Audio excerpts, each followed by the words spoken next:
Secara umum ya zakat terbagi ke dalam dua kelompok besar ya. Yang pertama adalah zakat mal atau zakat harta.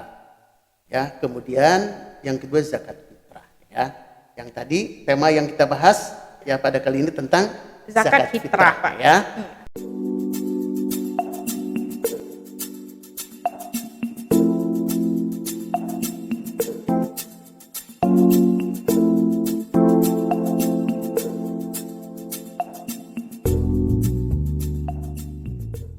Assalamualaikum warahmatullahi wabarakatuh. Waalaikumsalam warahmatullahi wabarakatuh. Selamat datang di podcast Basnas Kota Tanjung Pinang dalam program Oasis, obrolan asik seputar iman dan sosial. Dengan saya Sakinah. Di sini saya ditemani oleh Bapak Amir Hamzah Ahmad selaku Wakil Ketua 4 Basnas Kota Tanjung Pinang. Untuk kali ini, episode kali ini kita akan membahas tentang zakat fitrah. Sebelum kita ngobrol jauh tentang zakat fitrah nih Pak, sebenarnya apa sih zakat fitrah itu Pak? Zakat fitrah ya, baik. Sebelum kita bicara lebih spesifik ya zakat fitrah, Ya Pak. kita bedah dulu zakatnya itu sendiri ya. Boleh Pak, boleh. Zakat secara bahasa itu banyak artinya ya. Ada yang mengatakan zakat itu at-thaharah, artinya bersih atau suci.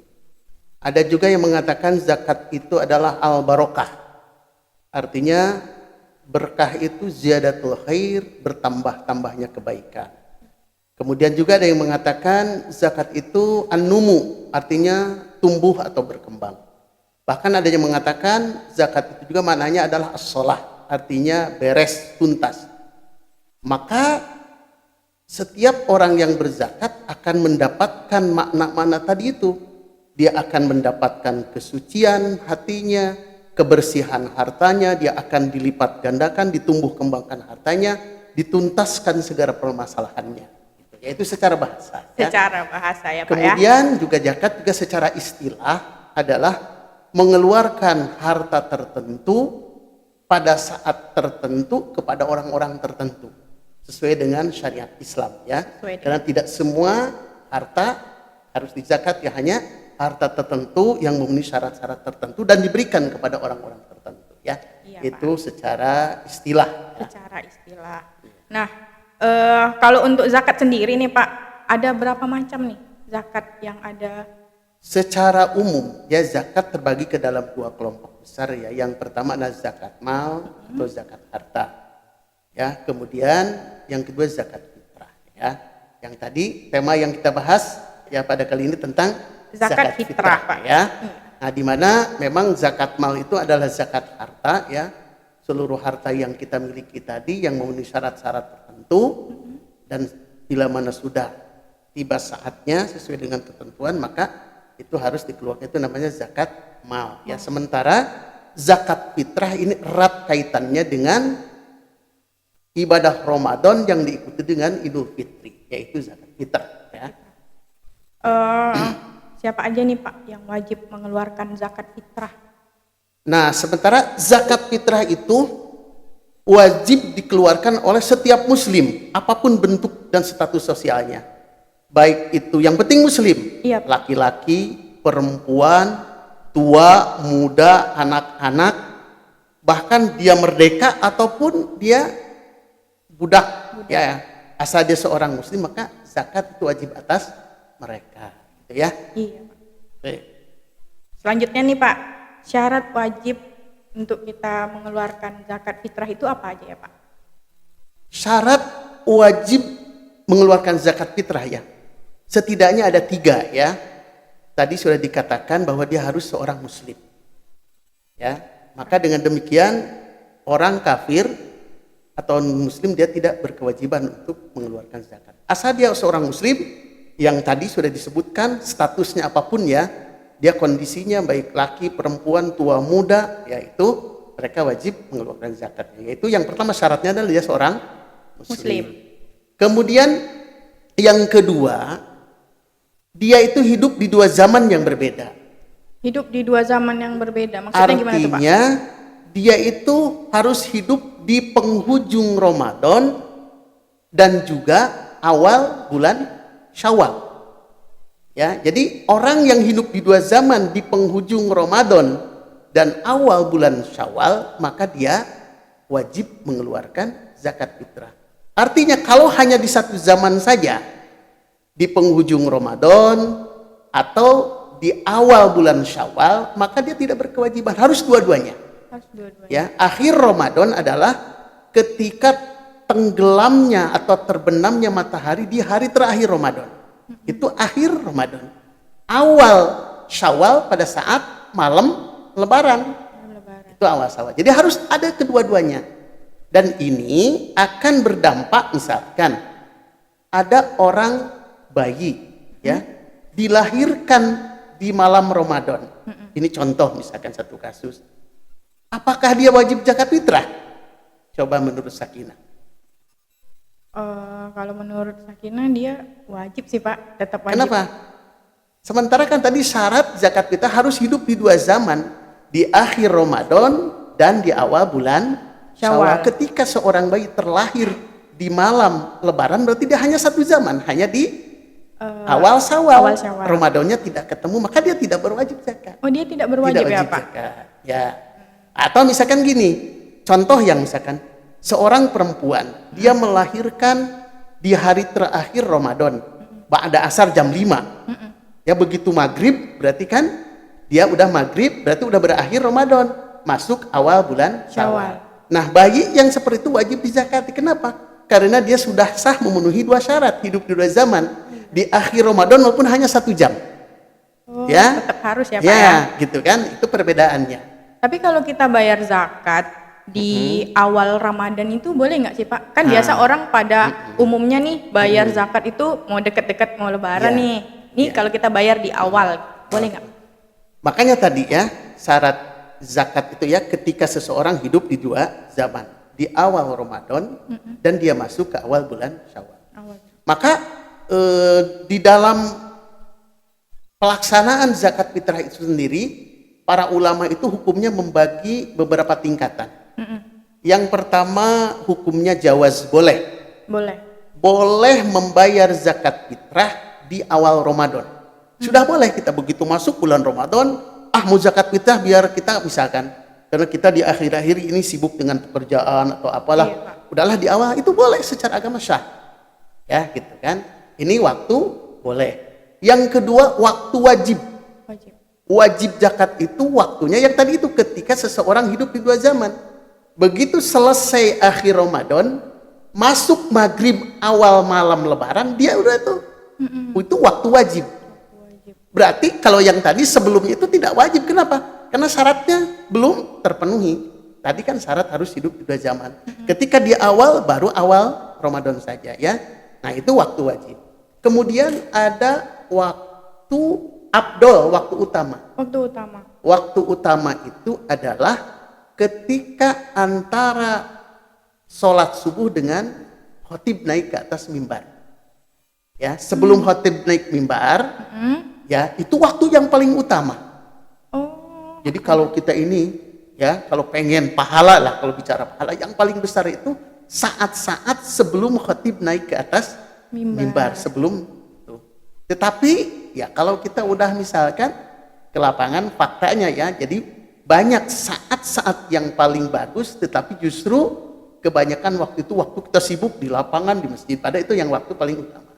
Ada waktu makruh. Makruh itu membayarkan zakat setelah selesai Idul Fitri, setelah sholat. Oh itu masih itu bisa masih ya, Pak? boleh, tapi makruh. Makruh itu dalam arti tidak disukai lah. Allah itu kurang suka gitu kan. Nah ada waktu haram ketika sudah keluar dari hari Raya Idul Fitri. Malam berikutnya atau besoknya itu haram. Yang berdosa, tetapi ketika membayar tetap berarti kita mengkodok, ya, mengganti. Ya. Itu kita menggantinya di Ramadan berikutnya atau kita tetap mengganti di waktu yang hari Raya Idul Fitri? Kalau tidak ada uzur, ya, tidak ada hal yang memberatkan secara agama, itu harus segera. Jadi berarti tidak harus kita, menunggu ya Pak? Begitu kita terlupa, karena itu udah dosa nih, haram. Iya Pak. Karena sudah melewati waktunya, segera niatkan kita mengkodok zakat fitrah. Ya. Oke. Nah, pertanyaan selanjutnya nih Pak, kepada siapa zakat fitrah itu kita berikan? Pada umumnya, zakat fitrah itu sebagaimana di dalam At-Taubah ya, ayat 35 kalau nggak salah, bahwa asnaf zakat itu kan terlepas daripada 8 asnaf ya, mulai daripada fakir, miskin, kemudian amil, mu'alaf, kemudian siapa lagi? Ibnu Sabil, fisabilillah, gorim ya. Nah itu jadi tidak boleh lepas daripada yang 8 asnaf pada umumnya. Tetapi ada sebagian ulama yang mengatakan titik tekan zakat fitrah itu adalah kepada fakir dan miskin, terutama orang-orang miskin. Kenapa? Karena ketika Nabi membicarakan zakat fitrah itu sendiri ya, Nabi mengatakan faradhu Rasulullah sallallahu alaihi wasallam zakat al-fitri. Jadi Rasulullah mewajibkan zakat fitrah, fungsinya untuk apa? Tuhratun lis-shaim anil lagwi warrafat. Jadi fungsi zakat fitrah itu adalah untuk membersihkan orang yang berpuasa anil ropas, ya anil lagwi, dari kesia-siaan, waropas dan kata-kata jorok.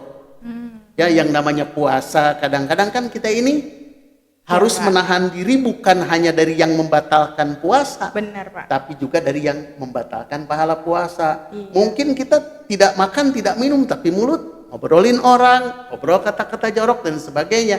Nah ini kan menjadi mengurangi bobot puasa. Maka dengan membayarkan zakat fitrah, kata Nabi, tuhratun lis-shaim, untuk membersihkan bagi orang yang puasa dari berbagai macam perbuatan yang sia-sia, juga di perbuatan tadi itu perbuatan atau kata-kata yang jorok, dan juga wa tu'matun lil masakin, untuk memberikan makan kepada orang-orang miskin.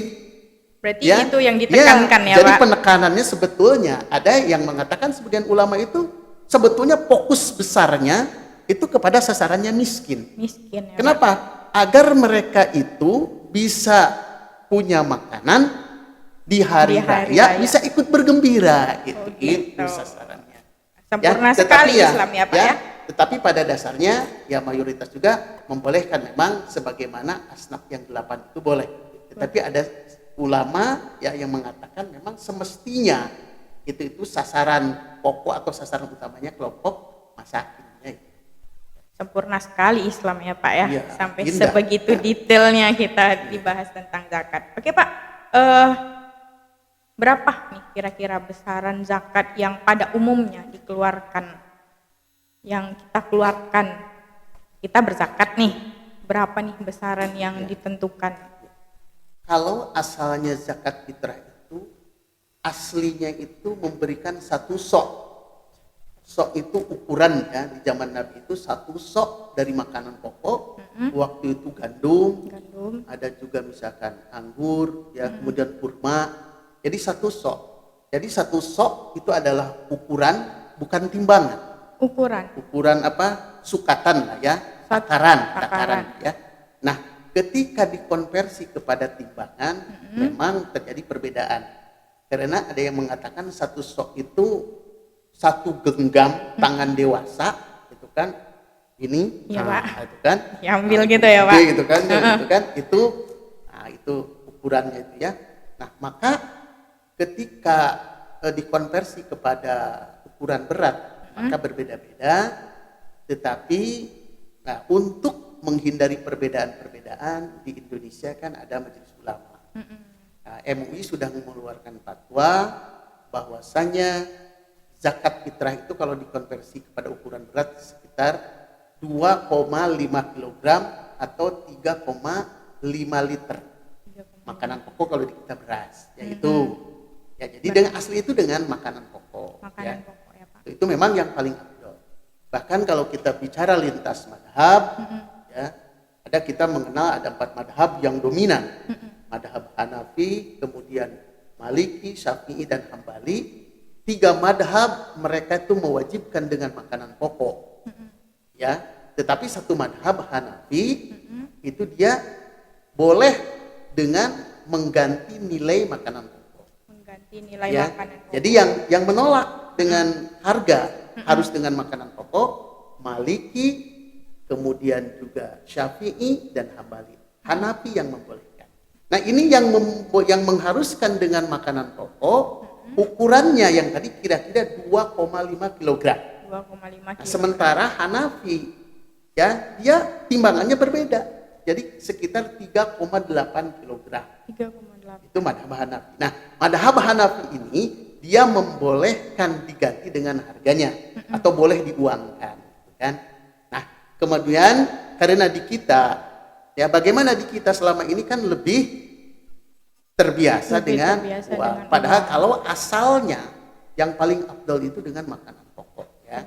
Nah, tetapi karena sudah menjadi tradisi, lalu bagaimana? Makanya kemarin juga Basnas sudah mengumpulkan ya dengan rapat bersama dengan pihak Kemenag, kemudian kami juga mengundang MUI Majelis Ulama Indonesia beserta Komisi Fatwanya, kemudian juga ada Disperdagin, Dinas Perdagangan dan Industri Kota Tanjung Pinang, kemudian juga kita kumpulkan juga ormas-ormas Islam dan juga kuah-kuah Kota Tanjung Pinang, kita bahas bersama bagaimana untuk menentukan besaran karena selama ini jadi perdebatan. Maka alhamdulillah kita sudah mengambil kesepakatan untuk di tahun ini ya, untuk di tahun Ramadan ya 1443 Hijriah, maka sudah ditetapkan dan sudah dikeluarkan surat keputusan Ketua Basnasnya bahwa nilai zakat fitrah itu adalah 2,5 kg atau 3,5 liter. Ya, kalau diuangkan diganti dengan setara dengan harga beras ya, beras yang dikonsumsi diputuskan ada 4 variasi. Jadi kalau sebelumnya itu kalau itu kan biasanya kalau di masjid-masjid itu ya sampai variasinya ada sampai 10 macam. Nah itu supaya tidak bingung sekarang disederhanakan saja. Disepakati kemarin itu hanya 4 varian harga. Pertama harga beras dasar standar harga 11.000. Kemudian yang kedua medium harga 13.000 per kilo ya. Kemudian kelas premium tingkat ya, ketiga adalah harga 15.000 dan yang terakhir paling mahal beras super harganya 17.000 rupiah per kilo. Maka nanti ketika mau diuangkan maka tinggal dikonversi dikalikan saja 2,5 kilogram kali pilihan yang tadi itu mau pakai yang harga premium, standar, medium atau yang super. Ya. Pak, sebenarnya kita tuh boleh nggak sih kalau mau zakat fitrah tapi kita nggak sesuai dengan patokan yang kayak 2,5 kilogram atau kita lebihkan gitu Pak. Itu gimana hukumnya dalam Islam kalau kita lebihkan untuk zakat fitrah? Memang yang tadi ya, yang afdalnya itu kan sudah ada ketentuannya. Apalagi ini sudah dikeluarkan melalui badan resmi lah zakat ya. Basnas sudah mengeluarkan juga surat keputusan dan itu juga hasil rapat bersama juga mengacu kepada dalil-dalil juga ada atau fatwa MUI-nya bagusnya itu memang sesuai dengan takaran. Tetapi kalau misalkan itu dilebihkan, selebihnya itu kategorinya nanti sedekah. Itu lebih bagus, gitu kan? Apa-apa. Jangan sampai kurang. Ini kalau yang kurang ya. Terima kasih atas kehadiran Bapak di podcast Basnas Kota Tanjung Pinang. Iya, sama-sama. Semoga ilmu yang Bapak berikan berguna untuk kami semua. Amin, amin ya rabbal alamin. Baik, saya akhiri dengan wabillahi taufik wal hidayah. Assalamualaikum warahmatullahi wabarakatuh. Waalaikumsalam warahmatullahi wabarakatuh. Salam cinta zakat.